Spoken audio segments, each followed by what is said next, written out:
In the previous video, we were working with text on a basic level, how to move things around, how to add slots to them, using all of the previous tools that we were using before. I'm going to go ahead and say something like Bob is a fish. All right, Bob is a fish. I just typed this out, and I want to be able to, let's say I wanted to put it on an arc, or I want it to adhere itself or stick itself onto something like a beautiful design that we're working on. One simple way to do this is, let's say it's on a curve and we want to curve this out. Before we turn this into a vector, we can, Inkscape allows us to put text onto a path. So I'm going to make a path with my make a Bezier curve, and we'll make a path like this and a path like this. Cool, and that's my path.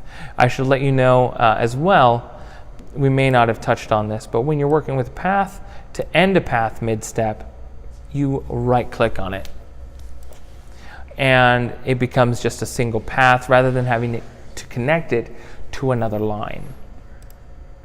Cool.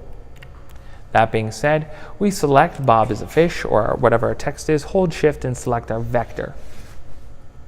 Then we go text, put text on path, and it now allows you to put your text on a path. And I notice here my path actually isn't long enough to hold Bob as a fish. So I'm going to just expand that one out, hit shift again, text, put on path, and now Bob is a fish, which is very fortunate for Bob, I'm sure. And now that we have Bob as a fish as a curvy line, or as a curve, or however we wanted to shape that, we can now take this, turn it into a vector. So in this case, path, object to path, it's now a vector. And now we can move this and put it onto another shape. But what we want to do first is shape the lettering the way we want it to before we then start to apply vectors. Because Inkscape allows you to first add it like that. So, that being said, I'm going to delete my previous vector here. Go to my pointer tool. I can now click delete, and it's gone. Now Bob is a fish.